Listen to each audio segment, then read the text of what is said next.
Et je répondais à une question de Al Cameroun. Il m'a posé une question sur les tripatouillages qui a eu lieu à l'ENAM et le rôle de l'État en ce qui concerne la création des emplois. Et je disais tantôt que le rôle de l'État ne devrait pas être de créer les emplois. L'État devrait plutôt créer des créateurs d'emplois. L'État devait mettre des politiques en place. L'État devait utiliser des ressources collectives de notre pays pour mettre en place des structures qui permettront que nous ayons des créateurs d'emplois. Parce que le rôle de la création d'emplois incombe beaucoup plus au secteur privé. So I was just answering a question from Al Cameroon. He asked me what was my vision with regards to the creation of employment in Cameroon. And I was explaining earlier that the role of the government should not be to create employment. The government instead should create opportunities for employment creators to emerge. So we need an entrepreneurial society in which the private initiative would be empowered with the tools necessary to develop businesses that will create employment. Because the private sector is more important in job creation, in the creation of riches. But this does not preclude the government from getting involved. Let's understand this very clearly. My philosophy is social democracy. And with social democracy, the government should intervene in areas where private initiative cannot intervene because of the lack of motivation. Let's take, for example, with the situation in Cameroon. It is very important that we understand that the government should take a lead with regards to healthcare in Cameroon. Because healthcare is so important, is so expensive that the private initiative will not want to involve itself right now in the healthcare industry in Cameroon because it's not productive. Cameroonians don't have that ability to pay for their healthcare, to pay for expensive healthcare. So, but the government cannot allow, the healthcare sector to total decay just because private initiative cannot involve there. This is where we would require the government to get involved. So the government involvement in those social sector of our economy where private initiative cannot participate because of the lack of incentive is very, very important. So I'll continue to take your questions. There is Mr. Tapong Ivo Tanku. Would you accept a political coalition? Mr. Tanko, at this stage, I would blatantly tell you that political coalitions are indispensable right now in order to dislodge the present regime that has been in place for more than 50 years. I am for the broadening of the opposition base.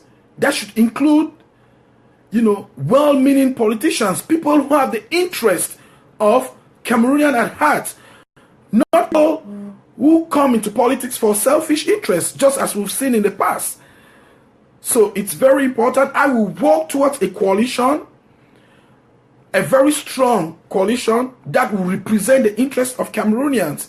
I would not relent any effort towards putting in place towards militating for a political coalition to oust the regime, the dictatorial regime of Paul Biya that has been in place for more than 60 years now.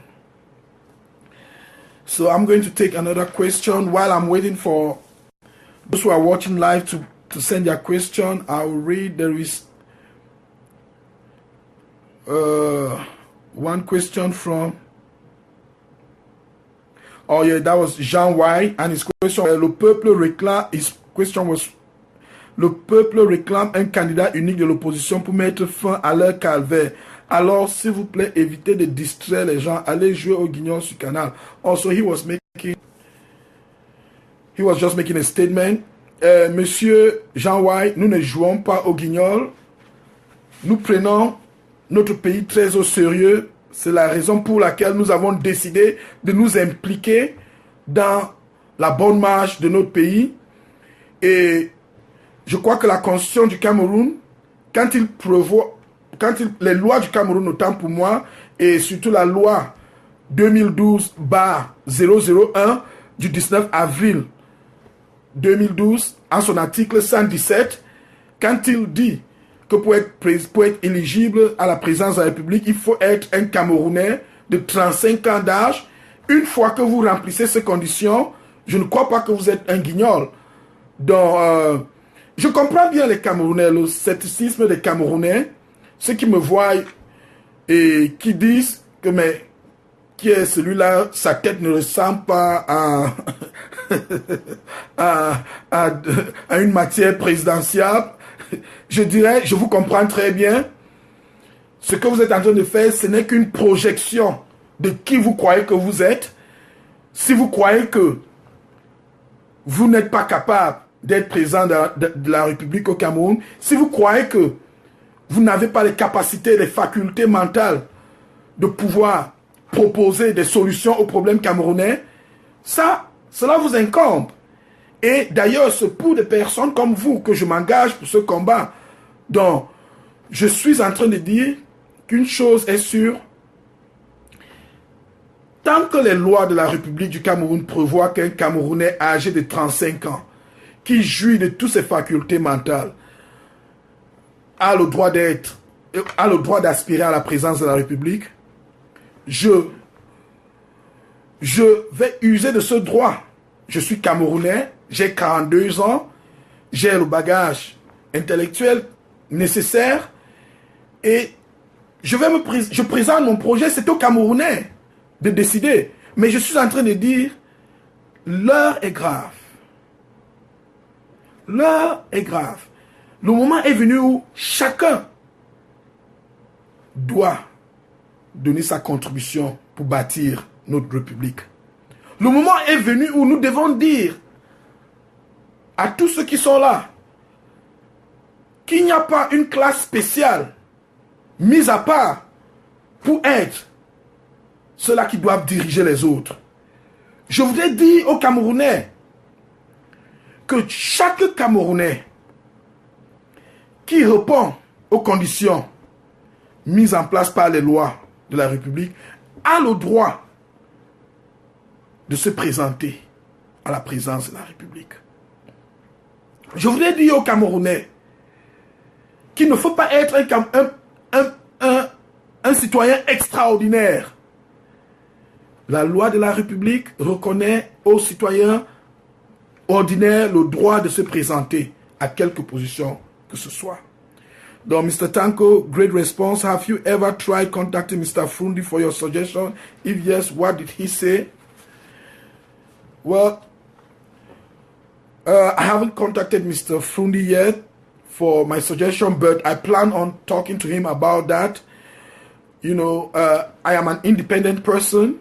It's a personal decision that I have taken. I have weighed the responsibility, and based on that, I think it is right time for me to come forward and present my program to Cameroonians. And at the right time, I will have the discussion with Chairman Frundi, whom I respect for the sacrifice that he has given for the democratic process in Cameroon. And I want to assure you that Mr. Frundi, that's the chairman of the SDF, is in many regards a role model to me. I respect him, and there are so many things that he carried out that I would want to emulate. And there are some, just like any other human being, he had some shortfalls. And I think he would want those of us of the younger generation to ameliorate his mistakes. That's what every good leader would want to see. that young people come up, that will bring suggestion, that will correct whatever their mistakes are. And as I'm coming up, I very well understand that I will make some mistakes. But my dream is that I should lay the foundation for the younger generation, so that when they come up, they will have the tools to correct my mistake, to do better than I would do. So that's what true leadership is to be able to pass the relay baton. And I know very well that Chairman Frundi understands that. And he said that recently when he was asked the question about whether he is, endorsing a certain candidate. He said it is not his responsibility, it is not his role to endorse whosoever. And I think that was a very brilliant response from him. So we will continue the struggle, and I can guarantee you that I would want to have Chairman Frundi on my side. I would do everything to canvass for his support, because he's a political dinosaur and he is a force to reckon with. But when it comes to my decision to run for the presidency of Cameroon, it's a personal decision that I've taken, and I stand by it, and only God would decide otherwise, because I think the time has come for us to lay down, and if possible, lay down our lives for our country if we want a prosperous nation. So I'm going to take, while I'm waiting for those who are watching us to come up with suggestions, with questions, I'll read questions that Henriette Thiomen, épouse Tiku, she sent her question and she asks, es-tu allé une fois à Kolofata? Oui, Madame Henriette Thiomen, épouse Tiku, je connais très bien la partie septentrionale du Cameroun. Et Kolofata, je me suis déjà rendu là-bas une fois. Je voudrais bien, pour ceux qui ne connaissent pas, lors des élections présidentielles de 2014, j'étais le représentant où j'ai représenté le candidat du SDF à l'époque, le chairman John Frundi, dans la partie septentrionale du Cameroun. Donc, j'ai fait les coins et recoins de la province de la région de l'extrême nord, du nord et de la Damawa. Donc, Kolofata, c'est une région que je connais très bien. Mr. Tapong Ivo comes back. Do you think you and others should drop out of the race? Why do you increase the number of opposition candidates to favor Mr. Paul Biya instead? Mr. Tapong, my decision to run for president comes as a result of an assessment of the political landscape in Cameroon, and I think I have the most viable option right now in terms of credibility. We, the people of Cameroon, have been so abused to the point that we are looking for someone who will be selfless in representing the aspirations of the people of Cameroon. And it is this selflessness that I am offering, which I see many other politicians are not willing to offer. I will tell you that I joined the Forces for Change in Cameroon at the very tender age of 22. That was in 1996. And at the time when I joined the Forces of Change in Cameroon, I had a program. In Cameroon, I was a celebrated person. I might not have been popular, but I was celebrated to have a TV show. So that exposure gave me the possibility to negotiate to be in the ruling class. I want to tell you, in my days when I was coming up as a youth, there was this phenomenon that was called Press B, where every brilliant youth was courted to join the Press B. But I never gave into that, because I knew that Press B was not representing the aspirations of Cameroonians.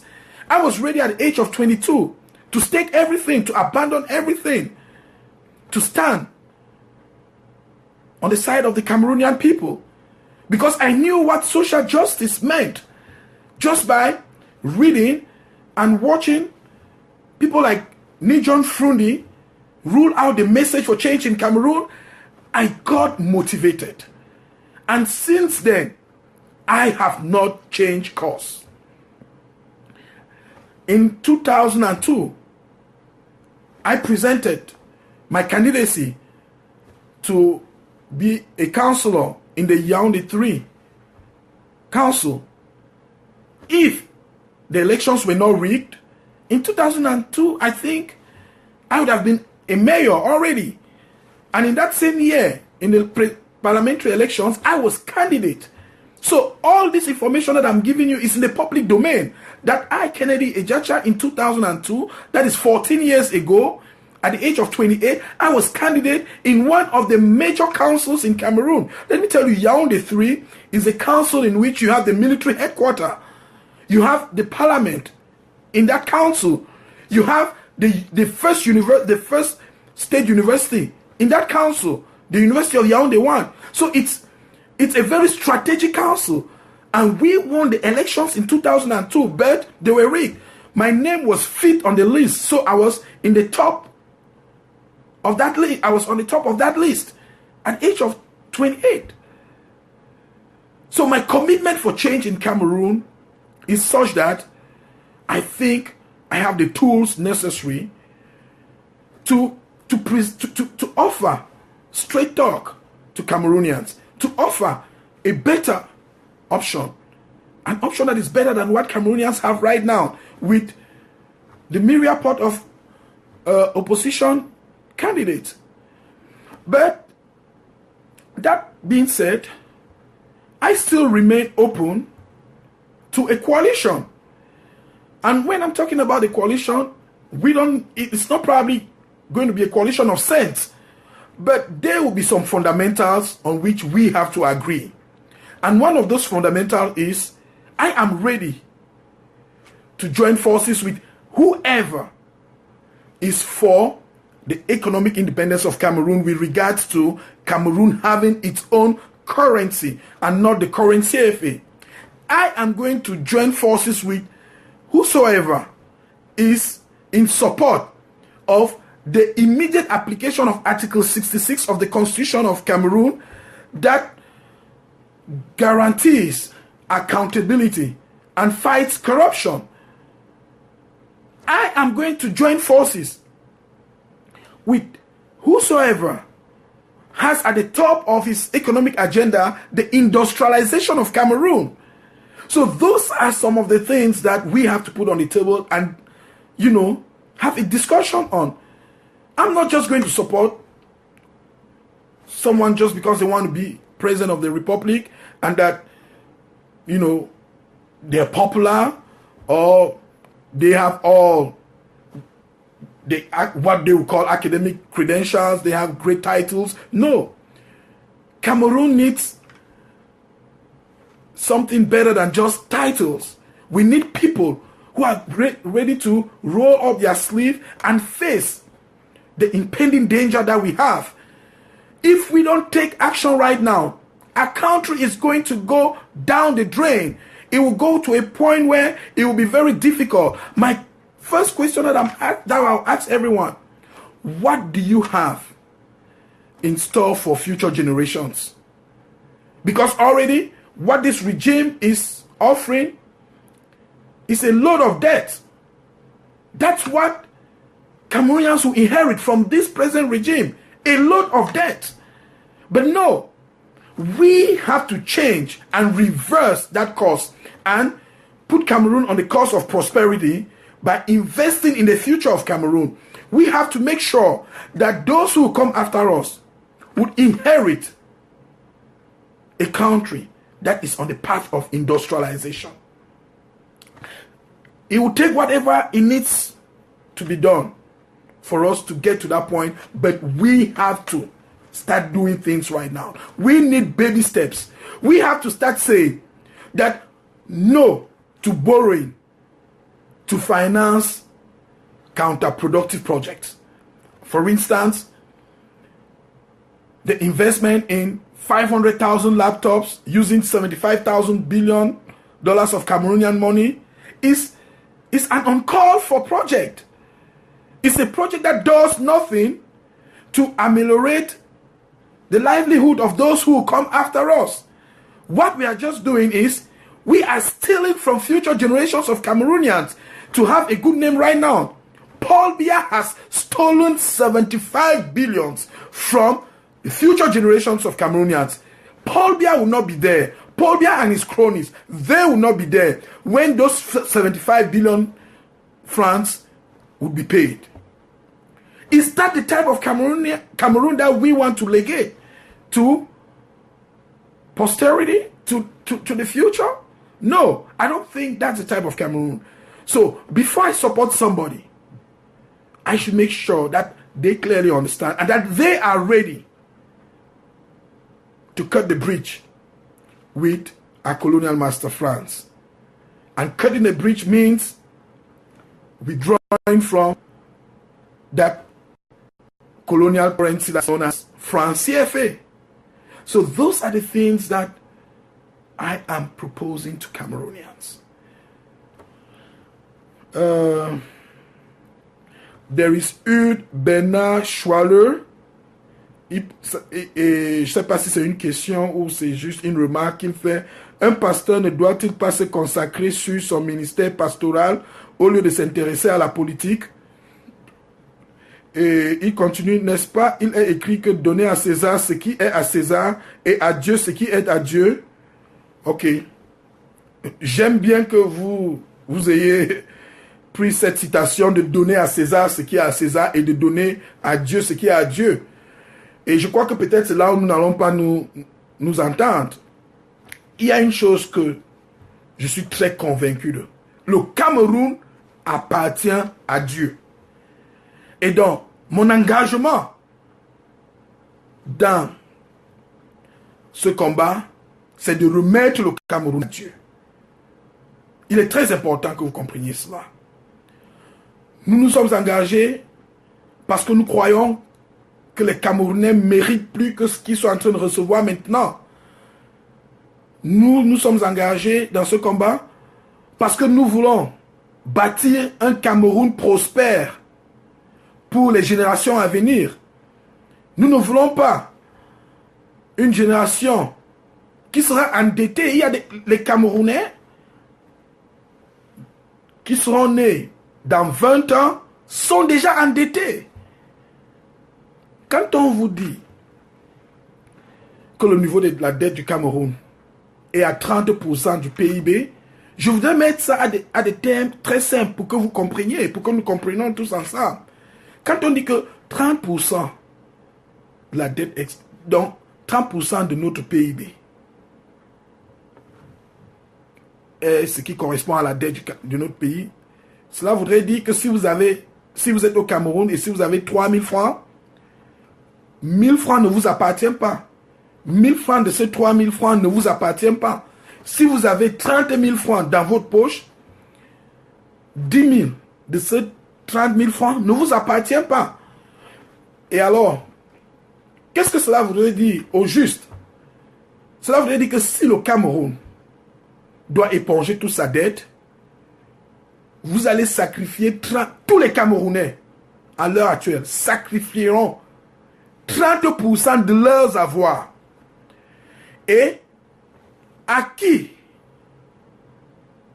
et je voudrais plutôt poser la question, quels sont ceux-là qui ont profité de l'endettement du Cameroun? Ce n'est pas le simple des Camerounais. C'est cette classe d'élite. C'est cette élite camerounaise qui nous gouverne depuis plus de 60 ans aujourd'hui, qui profite de la dette. Mais une fois que c'est une dette du Cameroun, c'est nous tous qui sommes responsables de cette dette. Les statistiques, il y en a des économistes qui ont fait des calculs et ils trouvent que chaque Camerounais est en ce moment endetté à hauteur de 20 millions de francs. Donc vous qui me suivez au Cameroun, vous avez une dette de 20 millions qui pèse sur vous. Donc quand on vous dit qu'on va donner 500 000 ordinateurs aux Camerounais, il y en a certains qui se lèvent, c'est parce qu'ils ne connaissent pas la vérité sur cette affaire. Ce n'est pas un cadeau qui vient de Paul Biya. Paul Biya plutôt a obligé les Camerounais à acheter des ordinateurs. C'est ce qui se passe. Les Camerounais ont été obligés d'acheter les ordinateurs. C'est pour ça qu'il est parti dans la caisse des Camerounais, même pas dans la caisse. Il est parti au nom des Camerounais emprunter 75 milliards. Au nom des Camerounais, emprunter 75 milliards. Et vous connaissez, ces 75 milliards, il y aura des bacs chics, il y aura toutes sortes de corruption, il y aura il y aura une bonne somme de ces 75 milliards qui ira dans des comptes privés. Et peut-être c'est ça la motivation qu'ils ont. Donc, I'll go, yes. Mrs. Electa Mimba, thank you for your question. Yes, industrialization is the answer to our problem. I hate to see Cameroonians leaving their fatherland in search for greener pasture. I would like you to say support whoever will work to achieve this industrialization. Right on. Thank you very much, Mama Electa Mimba, for that statement. Yes, industrialization is the way out. We cannot get ourselves out of this quagmire by any other means but by industrializing Cameroon. So let me see. Tapan Ivo Tanko. I am not his friend, so I can't ask my question directly on the live video. What would be the role of the diaspora when and if he becomes president? Okay, it's from T. Tande. The role of the diaspora, just doing what I'm doing. I'm getting involved from the diaspora. The Cameroonian diaspora should be involved in the well-being of a country. It is not only when we are talking about remittance that we would think about the diaspora. It's not only when we want Western Union to be transferred back to Cameroon that we'll think about the diaspora. And for your information, the diaspora in Cameroon, the Cameroonian diaspora is the greatest economic force of Cameroon as of now. Because we are the only ones that is creating riches for Cameroon without exporting any resources from Cameroon. So when, let's say, someone from the United States sends $100 to Cameroon, he has added on the riches of Cameroon without extracting anything from Cameroon. That is how important the diaspora is. So, those who are telling the Cameroonian diaspora to shut up and not to talk, it's because they don't know this in terms of the economics. We are the greatest force. We are the greatest economic motor of Cameroon, and we have to keep that. Every other economic element in Cameroon does exchange. The business people, in order for them to, when they import, they export some resources in order to import. But we are the only ones exporting into Cameroon without extracting from Cameroon. And when I'm president of the republic, I will be mindful of that element and see how I can harness that force. And how will I, what are some of the things that I may do for the Cameroonian diaspora? I would create, at the level of the customs, they would have some preferential treatment for Cameroonians in the diaspora. Those who want to invest, those who have accumulated wealth in the diaspora and want to reinvest in Cameroon, I would give them, tax exonerations for 5 years. And I will put at their disposal teams of economic experts to help them through their projects. That is what we have to do. We have to create incentives for those who are in the diaspora to come duty-free. Whatever economic project that anyone from the diaspora will have when I'm president of the republic, we shall encourage it. Because I know the force of the diaspora in terms of the economics. It's a force not to reckon with. It's a very big mistake that the present regime is doing by putting all these bottlenecks when it comes to acknowledging the effort of the diaspora. So I hope Mr. T. Tande have been able to provide you adequate response to your question. I think, and I can guarantee you, I will not create a special ministry for the diaspora, but in my team of counselors and advisors, I would have a team that is special, that will be there working 24/7 to see how they can harness the potentials that we have in the diaspora. That is a guarantee. It's not something that I'm going to